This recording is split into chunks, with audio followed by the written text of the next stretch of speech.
Hello, everyone, and welcome back to Tea Time. I am Kevin Martinez, and I just had a great podcast with Josh Kuiper. Okay, cheers to Arizona iced tea. Remember, we're here for Tea Time, not brought to you by, but inspired by Arizona iced tea. Today, I will be drinking mucho mango.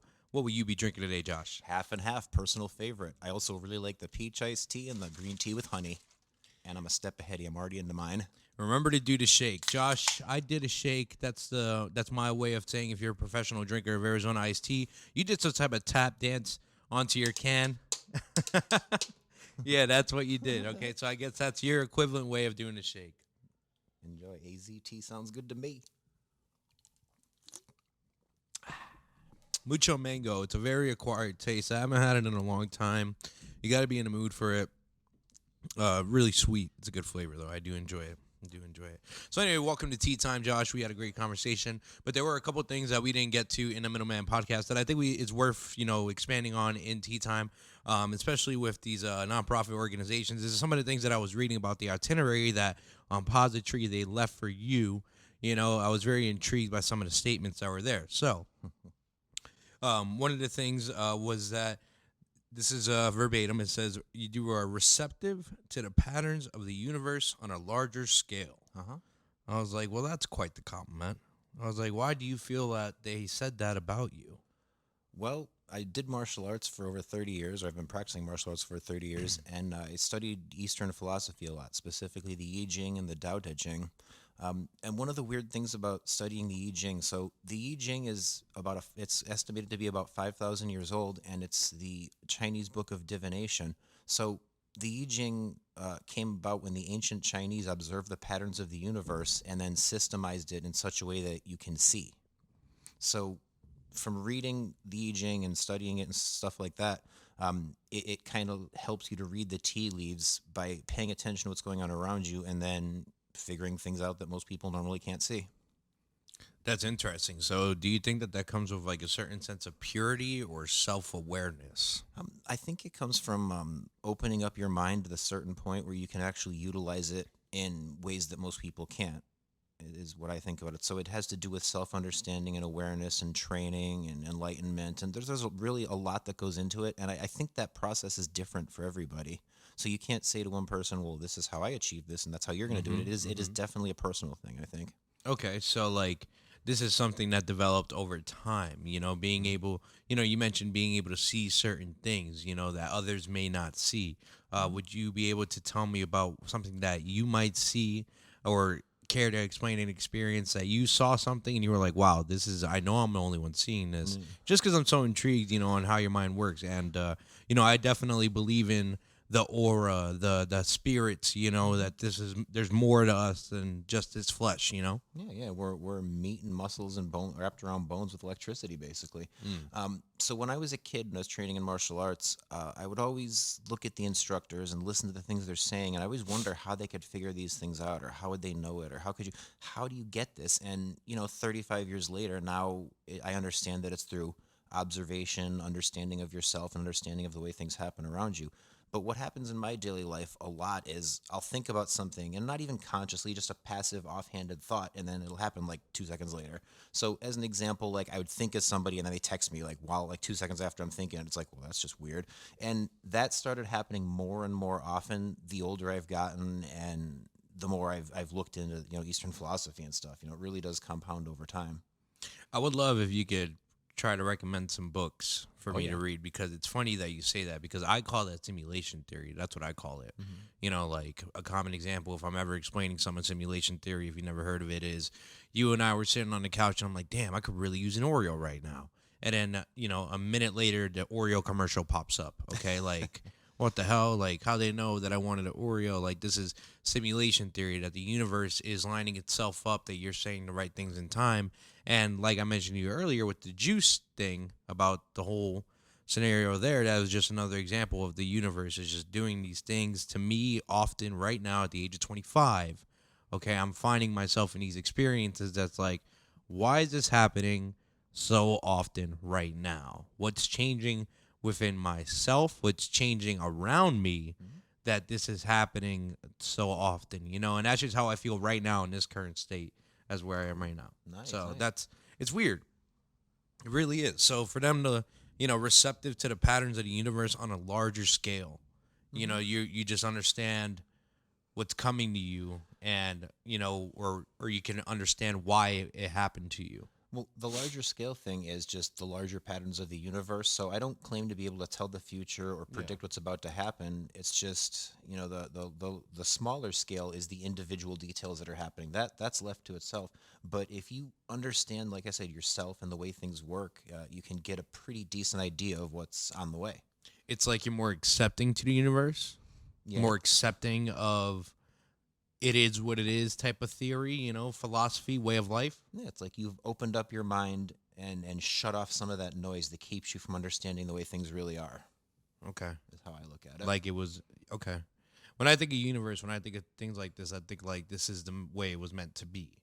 Like I say it all the time. There's no way in hell we're gonna recreate this conversation. Like this is happening, and it was meant to happen this way. If I ate some toffee and had a stomach problem, and it's like, oh, it's not about it's just it was meant to happen this way. It's just how stuff works, and it's like that's how I start to look at life. Is that's just how it was meant to be. It's all right. And one of the ways I like to look at life is if life is a raging river and you're in the center of it, you have two choices. You can either struggle against the current or sit back and enjoy the ride. Okay, I like that. That's very interesting. So the other nonprofit organization that you were working with, could you pronounce it again? It's Antonanco Earth Arts School from Holmdel, New Jersey. Antonanco.org. Antinanco. Antonanco. Yep. And when I was reading through this one, right, I felt like this was more like an informative and it's skill based. You could really learn some skills from this type of program. True. What are some of the programs, or excuse me, what are some of the skills that you learned from this program? Well, my most recent venture with Antonanco is I'm the camp coordinator at the Roots and Arts Youth Program in Farmingdale, New Jersey, and that's a really, really great time. We get a lot of really great kids. They're very natural oriented, very smart, very skilled kids, and we do stuff with them like we'll have like woodworking day or nature day or native day or just various days, and we bring in instructors for them and teach them and do stuff with them. And it's a really excellent experience because, as I mentioned earlier, I taught kids martial arts for a long time. And I'm really, really good at, communicating and reaching kids. And one of the most important parts about dealing with children, especially from a position of, mentoring or teaching them, you have to understand that you have to talk to kids in a respectful manner in a way that they can understand. You don't raise your voice. You don't call them names. You don't accuse them or challenge them. You talk to them in a way they can understand respectfully, and you also make sure they know what's in it for them. The incentive is what makes kids do things. So a 6-year-old doesn't care about doing something just because, oh, it's the right thing to do. They care about it because they get a cookie or they get an extra 20 minutes of TV or whatever. So it's all about incentive, and it's all about, reaching a child in a way that they can understand and giving them the motivation to do the right thing, pretty much. And another point, so I remember like when I was a kid back in the 80s, like, teachers used to have paddles in classrooms and hitting kids was a thing. And the psychology of hitting a child to discipline them, what that is you're teaching them obedience through fear. And that's wrong because what you're teaching is if you don't listen to me, I'm going to hurt you. That's not real discipline. What I just said before was real discipline when you talk to them respectfully in a way they can understand and tell them what's in it for them. There's no reason to ever hit a kid because that doesn't teach them anything. Understood. Yeah, that's a great way, and you're learning, you're teaching kids, that's it's very powerful. It's a great organization to be a part of, man. I always talk about me wanting to be a part of a organization, nonprofit, more community. I actually rewrote my goals on my board the other day, and one of the goals I listed was community. Be more involved in the community, on more of like a environmental type of. That's the type of organizations that I would rather be a part of. Because, I love this planet. I love the waters. I love to fish, so I know what's in the ocean. I know what's in the rivers. I know what's in the lakes. And I think it's important, that this planet is taken care of. So those are like some of the nonprofit organizations that I would like to gear myself towards too, as I grow this podcast and I grow this brand. Nice. Yeah, check them out. The information's on their websites. I have to, yeah, exactly, and get myself more involved out there. And I'm not from this area, I'm from the Poconos, but it's like it's a transition. I'm so establishing myself in Scranton. I'm meeting new people. I'm learning different groups, running groups. I'm not a runner, but if you like to run, there's a running group out here. Like there's all types of, groups and clubs in Scranton that you just got to go and look through the website. You know, you're definitely right about that. Definitely right about that. Like if there were a Lego building class, I'd do it 100%. Oh yeah. Shout out to this Lego right here. I've had this Lego for quite some time here. A lot of people have been like, yo, when are you going to finish the chess set? When are you going to finish the chess set? This takes a long time. This is one of my longest builds. It's pretty unique. The board breaks in half. You know, you have all the pieces. So I finally got that done last week, and that's why you're seeing it here on the Middleman Podcast. So shout out to Legos. So that's new to the set, huh? I'm new to the set, yeah. More often than not, I try to rotate my Legos. I have abundance of them up there. But unfortunately, we've already rotated through all the Legos that I have. So now I was like, okay, you know, that's honestly the reason why I was forced to finish this one was because I was like, damn, now I got to switch it up because I've been trying to switch it up the whole time. So I forced myself because I already finished the board. All I had to do was build the pieces. But the pieces themselves were about 2 hours worth of work, like just sitting there. And there were a couple of times where you see me in a time lapse, just like with my arms crossed, because I'm looking for a piece. And I'm like, where the fuck is this thing? And I can't find it. And there were a couple of times in this build where I literally thought I lost a piece. I'm like, where is it? Nothing fell. Like, where is it? You know, so that's what it's all been about. But yeah, man, this has been a very interesting conversation, man. I don't know if you have any questions for me, but you know, I pretty much ran through all my questions about you with, you know, about who you are and what you do. Well, I mean, I've been in Northeast PA my entire life. I've been here 43 years. I was the second to last graduating class out of the old Scranton Tech. And the number one most important piece of advice I have for anyone trying to survive in this area is you got to weed out the bullshit. There's a lot of bullshit here. A lot of bullshit people, a lot of bullshit. You got to learn how to weed out the bullshit and find the good people. You know, and I've been doing that my whole life. So when I'm hanging out with somebody, I'll be like, listen, like 99% of the people that I introduce you to are going to be good people. If they're not, I'll tell you that, and I'll tell you why and why I have to hang out with them. You know, but there's a lot of good people here. You just got to find them. You got to weed out the bullshit. And, you know, it's funny you say that because I've been here for, I think, going on 3 years. You know what I mean? I've been here for 3 years. Yeah, I know exactly what you mean, bro. There's some strange people. No, I mean, it's excuse me. Let me rephrase that. They're not strange. They're not strange. They'll just be your friend, but they'll be quick to probably stab you in the back. So you just got to be careful about that, you know. And the person who I am, I'm very accepting. You know, I'm allowing people to come in my home. Shit. You know, like I'm very open arms, but at the same time, like I got to keep my guard up.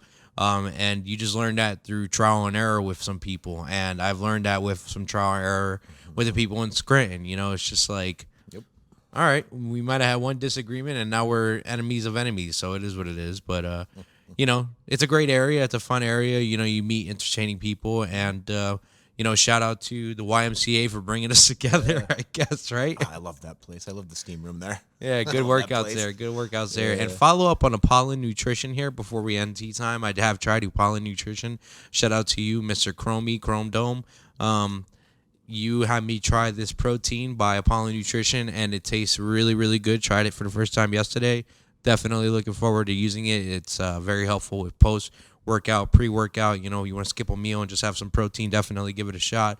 And it's got some great flavors. That's actually a flavor that is, he described it as a Ukrainian cake because the owners, they're from Ukraine, and they've been such a big part as, you know, back home and everything going on there. And a big, you know, proceeds of their product goes towards, you know, funding for Ukraine. But anyway, nonetheless, great flavor. Apollo Nutrition, thank you for that. Stephen Cromie, thank you for that. Josh Kuiper, thank you for being here. We're joining me at the Middleman Podcast, joining me here for Tea Time, not brought to you by, but inspired by Arizona Iced Tea. And with that being said, this is Kevin Martinez signing out.